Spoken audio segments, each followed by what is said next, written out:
is up, guys? My name is Real Sophia, or just Soap, and over these past 3 weeks, it's not been 3 weeks, it's been like 2 months. I wrote this a while ago. I have drawn 33 cats for this mighty clan I created on a whim after an orange that was in my Christmas stocking that I could not peel. Orange Clan! I've been planning to do this since November, I'm pretty sure, and I was gonna do it with like those OC generator videos on YouTube, but recording that would have just taken a lot longer, and I found some not okay videos when I was looking for it, so that was fun.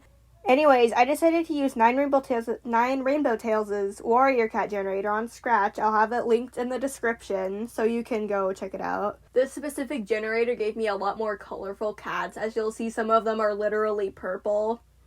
And I'm pretty sure one's pink, so that was fun to do.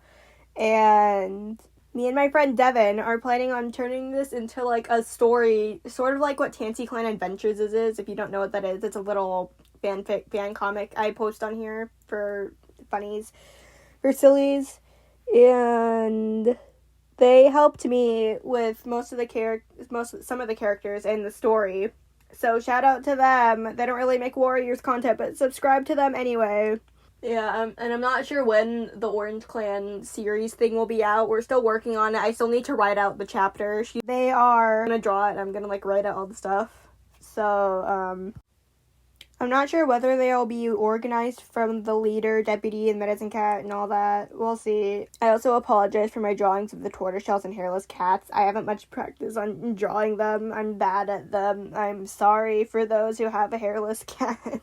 Enough of me talking about not important stuff. Let's get into Orange Clan and part of the surrounding clans. Okay. For context, Orange Clan is one of the 4 clans that live in a giant fruit orchard. There's this clan, Orange Clan, Tangerine Clan, Mandarin Clan, and Clementine Clan. Orange Clan's territory is full of orange trees, Tangerine's clan territory is full of tangerine trees, Mandarin's territory is full of mandarin orange trees, and Clementine's territory is full of clementine trees. Those are all, like, types of oranges. Orange Clan lives atop a giant hill with a huge cliff drop at the end of it. Tangerine Clan lives in the valley below Orange Clan. Clementine Clan is neighbors with Tangerine Clan, and Orange Clan is neighbors with Mandarin Clan. Okay, starting off, we have the leader, Basket Star, a medium-furred light yellow Tom with lots of white and gold eyes. He is described as outspoken and prudent, so he likes to state his opinions and he plans for the future. He is the son of Harrier Muzzle, brother of Bitter and Purr, and the cousin of Magenta Leaf and Violet Runner. He doesn't really know when to keep his mouth shut. He's constantly planning for the future and likes having a plan, but those have to change occasionally due to him not knowing when to shut up. He constantly causes drama at the gatherings due to him loving to state his opinions, not thinking about how they'll affect the things in the moment. He starts realizing it afterwards, however. He is causing Orange Clan to be on the brink of a war with Tangerine Clan because he keeps on antagonizing their leader. He'd get help with learning how to control what comes out of his mouth and what doesn't, but the cat who'd help him with that is not good at his job. Nobody cares to go to him for help. We'll get into that guy later. Next, we have the deputy, Crater Kick. He is a midnight blue color point with powder blue eyes. He is the older brother of Dingo Paw and a distant relative of Tangle Talon. He is aggressive and agreeable, though he is constantly tired due to him glowing in the dark. His unusual fur pattern causes him to glow in the dark, and due to Basket Star almost causing another clan to go to war with him, they don't get a lot of sleep. He tends to go along with what other cats want, though he does have a bit of anger issues. He will start to get violent when he's aggravated. It makes him useful in battles, though. He'd work on his aggressiveness and anger issues, but their mediator isn't the best at his job, as I stated before. He also doesn't like the mediator. Nobody likes the mediator. Next, we have the medicine cat, Bitter and Purr. She is a thin-furred, golden and white she-cat with navy eyes, though they aren't shown in the drawing. She is the sister of Basket Star, so she has the same family as him. She is destructive and greedy, causing her to take all the herbs she can find on her gathering patrols, not caring about whether the other clans will need them, despite having to share those herb patches. She also leaves quite a mess, almost or fully uprooting the plants she gathers. This agitates the other medicine cats and doesn't help Orange Clan with the fact that they're on the brink of a war.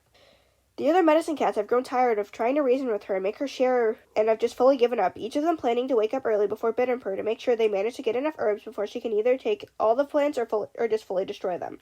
Tangerine Clan doesn't even bother going to collect those herbs anymore. Next up, we have Bamboo Whisker, a dark brown and purple tortoiseshell cat. They are a camp guard, which means they sit at the entrance of the camp until someone comes to take their shift. except they're the only camp guard, so they just kind of sit there all day until the night watchers come out. They quite like their job, despite only having to sit there and keep a watch on their camp. They like being able to sit there with their thoughts knowing that they single-handedly are protecting their clanmates. Next we have Dappled River, a short brown rosette tabby she-cat with glittery eyes.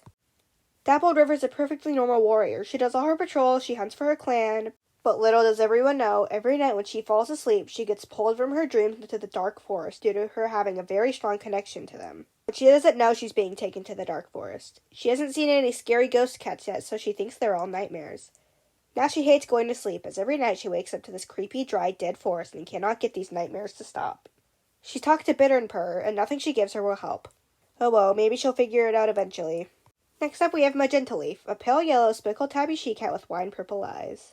Magenta Leaf is the cousin to Basket Star and Bittern Purr, and she's the niece to Harrier Muzzle. She used to have a sister named Violet Runner, but she went missing many moons ago. Everyone loves Magenta Leaf. Basket Star and Bittern Purr think of her as their sibling more than their cousin, especially after Violet Runner went missing, as they were raised together. All of the kids think she's the coolest person to ever exist. She just gets along with everyone, except for Eelpelt. Everyone hates Eelpelt. Magenta Leaf is no different. She's leader of his hate club, actually. Next we have Fallen Moon, a curly-furred, gray and dark red tortoiseshell she-cat with coral eyes. Fallen Moon is the best friend of Magenta Leaf and our first night watcher. Night watchers are pretty much camp guards, but they keep the camp safe while everyone else is asleep. Fallen Moon also had a brother who shared the same prefix as her, named Fallen Crest. When she and her brother were born, their parents somehow accidentally named them both Fallen Kit. However, Fallen Crest died, saving Fallen Moon from the same accident that she managed to lose her leg in.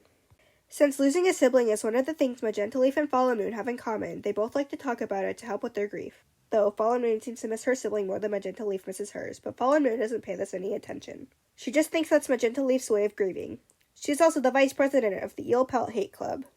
Next up we have Dynamite Stem, a dark red speckled tabby town with ocean blue eyes. He has a broken tail, so he wears a stick as a splint. Whoever named him after a bomb, I have no idea.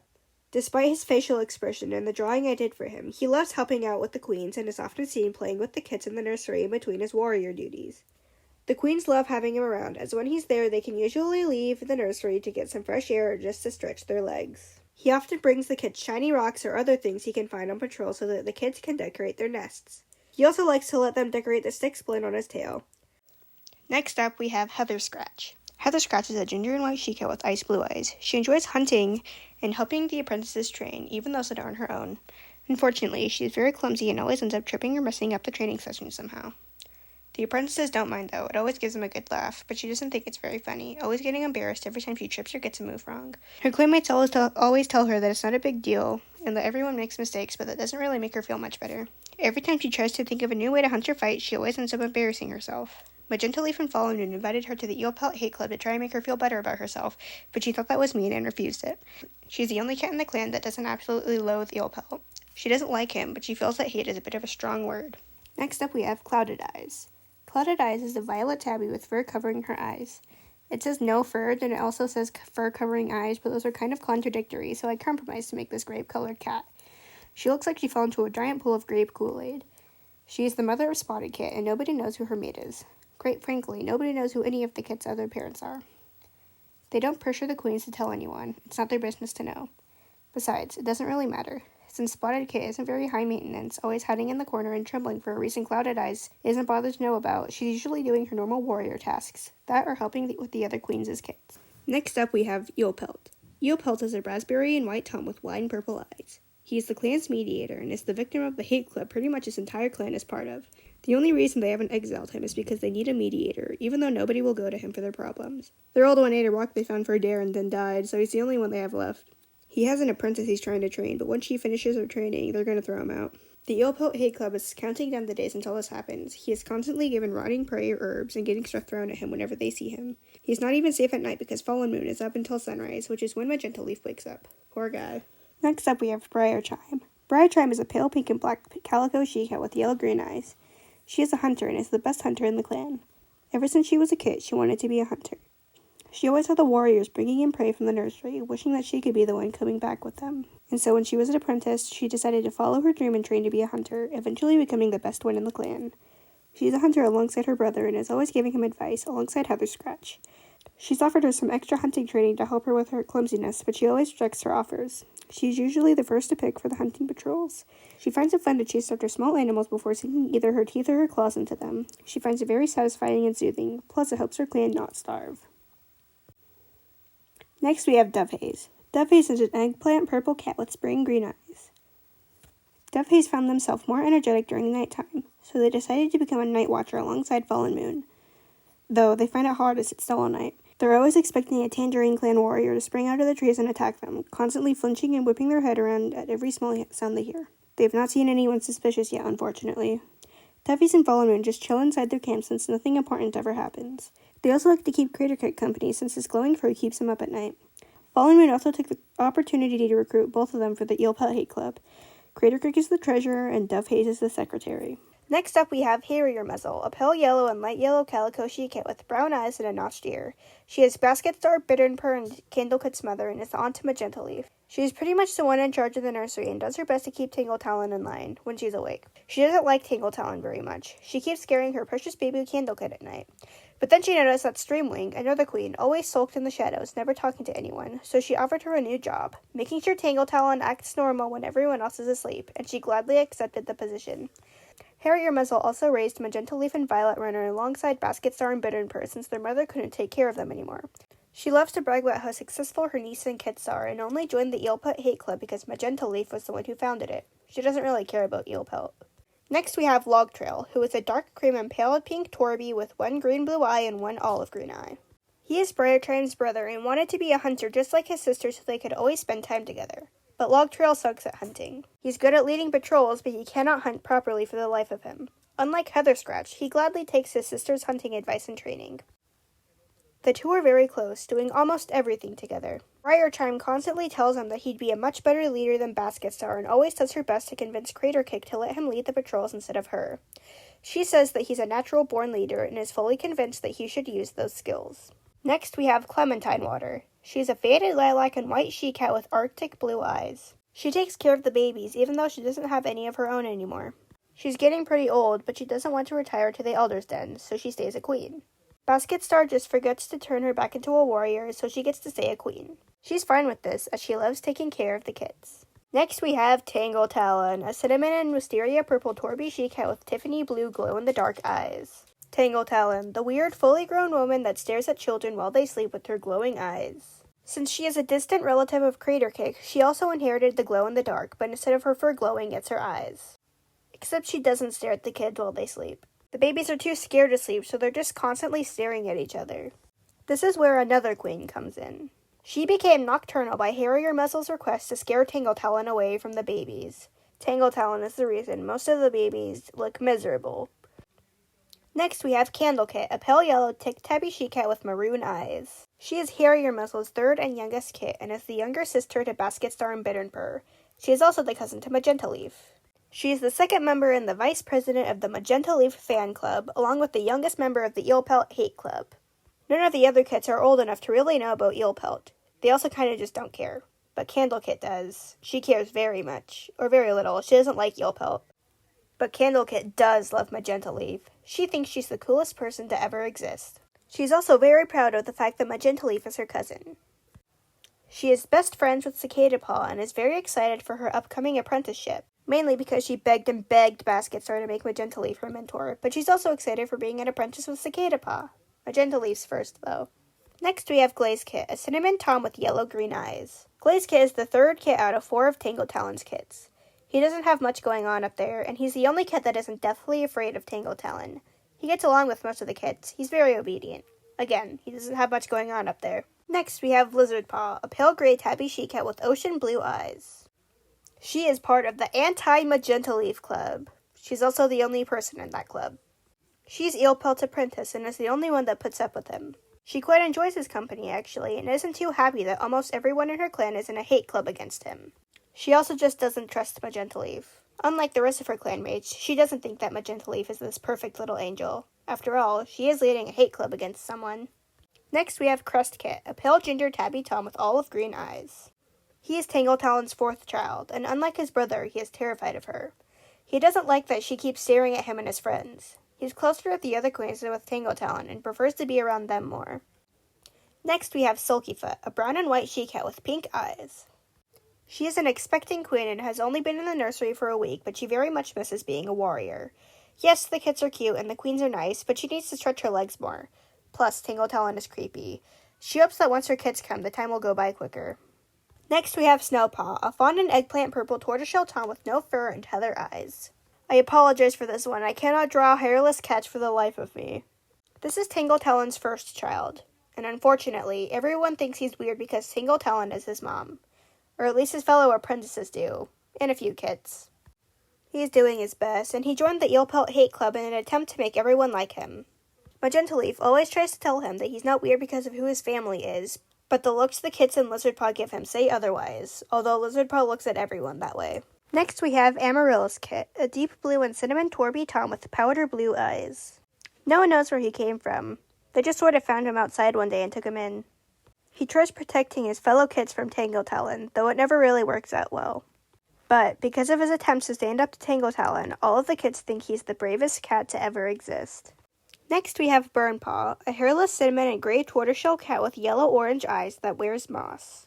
He is Tingle Talon's second child and Snowpaw's littermate. He is also Bitterpurr's apprentice. She doesn't actually do anything with him, so he just sits there and sorts through the herbs he knows nothing about. He likes to help the gardeners with their garden, though. He likes finding flowers to plant there. He may have planted a few trees, too. He helps the Eelpelt Hate Club get all the wilted herbs to give to him. Bitterpurr also helps with that, too. It's the only thing she helps with. Next, we have Spotted Kit, a midnight purple and English violet color point calico she-cat with pink eyes. She's Clouded Eyes Kit. She's also absolutely terrified of Tingle Talon. She's always in the corner, cowering, scared for when night comes, hoping that this night Tingle Talon will leave them alone. But unfortunately, she never does. She's usually asleep during the day due to Tingle Talon staring at the kits at night, and she can't sleep through that. Maybe she'll become a night watcher like Fallen Moon, and maybe she'll be the one to make a Tingle Talon hate club. Next we have Thaw Eyes, a pale pink tom with silver flecks and lilac purple eyes. He is one of the clan's gardeners. Tangerine Clan forced him to get gardeners so Bitterpurr would stop ripping up the herbs they all had to share. He doesn't do his job, though. He thinks bullying Eelpelt is more important. He's the biggest supporter of the Eelpelt Hate Club and was one of the first cats to join it. He is often planning with them on what they're going to do to Eelpelt next, and often he finds lizards in his nest, placed there by Lizardpaw, of course. Next we have Lodestorm, a violet and white cat with fuchsia eyes. Lodestorm is the other gardener. They do their job, but they don't plant herbs. They plant flowers. They really like their flowers. But since they can't use flowers to heal people, Bitterpurr continues to rip up the other herbs everyone else has to use. Next we have Dingopaw, a midnight blue she-cat with cyan eyes. She is Craterkick's younger sister and apprentice. Everybody likes her. She's just a very fun person to be around. She's a very chipper and energetic she-cat, and in contrast with her brother who is always tired. Unlike Craterkick, she did not inherit the glowing-in-the-dark thing her brother has. She was born a few moons before their parents went wherever. They assumed they left with Violet Runner, wherever she went. Next we have Cantaloupe Kit, a pale gray and white tom with powder blue eyes. Cantaloupe Kit likes making fun of the other kits. He doesn't mean it and thinks it's funny, but the other kits don't think he's very funny. His mom is also only awake at night, so she can't get after him for bullying the kits. He gets into constant fights with Amaryllis Kit, as he is usually the one to be the kit protector. And unlike Amaryllis Kit's attempts with Tingle Talon, he usually succeeds, either making Cantaloupe Kit run away, apologize, or telling on him to a queen. Next we have Pipit Wave, a pale brown classic tabby she-cat with lilac purple eyes. She is Sulkyfoot's sister, and decided to become a caretaker so she could help her sister and the other queens and everyone else around the camp. She also didn't want to fight like all the other warriors. She's very excited to become an aunt and is doing her best to make sure her sister is as comfortable as possible. Some cats think she's a bit much, but most appreciate her efforts. She likes helping Lodestorm with their garden, too. When she's not doing her caretaker duties, she is doing her best to make up for the work Thaw Eyes refuses to do, even if it is helping Lodestorm find the pretty flower they saw out on a walk. And next we have Streamwing, a wisteria purple color point tabby she-cat with purple eyes. Streamwing is the nocturnal queen and the mother of Cantaloupe Kit. They were one of the two cats Basket Star forced to become permanent queens, and that second cat was Tingle Talon. Tingle Talon kept on having kits. It made sense for her to become a permanent queen. But Streamwing only had one. She wasn't the type of person to be stuck in a den with a bunch of gossiping queens and whiny kits. She liked being alone. And then Harrier Muzzle approached her with the opportunity of staying awake at night when only a pawful of cats would be awake to stop Tingle Talon from tormenting the kits. She'd be able to be asleep when everyone else would be up and doing their daily routines, and then she'd be able to be awake at night, only having to scare Tangletown off every once in a while before being able to go back to doing as she pleased. Streamwing accepted the position, and now she can do whatever she wants, checking on the kits every once in a while and returning to scare Tangletown off whenever the kits call for her. Sure, Cantaloupe Kit never gets to see her, but maybe he'll become a night watcher. Who knows? What people do when she's asleep isn't her responsibility. And lastly, we have Cicada Paw, a dark ginger and white color point she-cat with mustard yellow eyes. Cicada Paw is Heather Scratch's apprentice. She, along with Candlekit, thinks Magenta Leaf is the coolest warrior to ever exist. She is the founder and leader of the Magenta Leaf fan club and hates Lizard Paw for hating the greatest cat any clan has ever known. She is always doing her best to help the Eel Pelt Hate Club and hopes that if she becomes a respected member in it, she'd be able to become friends with Magenta Leaf. She also made the Magenta Leaf fan club. Why wouldn't Magenta Leaf like her? She's very jealous that Candlekit is cousins with Magenta Leaf, along with the younger sister of Basket Star. She's still happily best friends with her, though. She plans on becoming one of Magenta Leaf's best friends, right next to Fallen Moon, and she's taking Candlekit with her. She's already Magenta Leaf's cousin and gets along with her great. It would be near impossible for Candlekit to not become friends with Magenta Leaf. Cicada Paw just hopes that Magenta Leaf would want to become friends with her, too. And that's it for Orange Clan. I am so sorry that this video took as long as it did, and I'll do my best to get it out as soon as I can. The recording was probably the longest part of this. Now for the series me and my friend are planning to make. Again, I'm not sure when it'll come out, considering I'm working on Tasty Clan Adventures and that takes up a lot of my time and motivation, but I have started writing out the beginning of the story. From what I know right now, Devin's going to be the one to draw everything, and I'm going to be the one to write everything. Or script everything is a better word for it, since we're both going to be writing it. There's a lot more characters that are outside of Orange Clan that'll be important, such as Bloodstar, the leader of Tangerine Clan. How he became a character is, he became a character as a joke, and then I started writing him, and I ended up, really liking him. So, how I found Bloodstar was I was clicking the generate button on the generator thing I used for this video until it gave me a leader, and it gave me the name Bloodstar. And so I took a screenshot of it because the name Bloodstar sounded really dumb. And me and Devin joked about him for a little bit until I decided to draw him. And I was imagining him as this big, red, tough, scary guy until I looked at his description and realized that he was purple. Anyways, that's the end of this. Thank you for watching if you got this far. I hope you enjoyed the video. Subscribe if you want. This took forever to make. Bye-bye. Brayden, go back in your bed.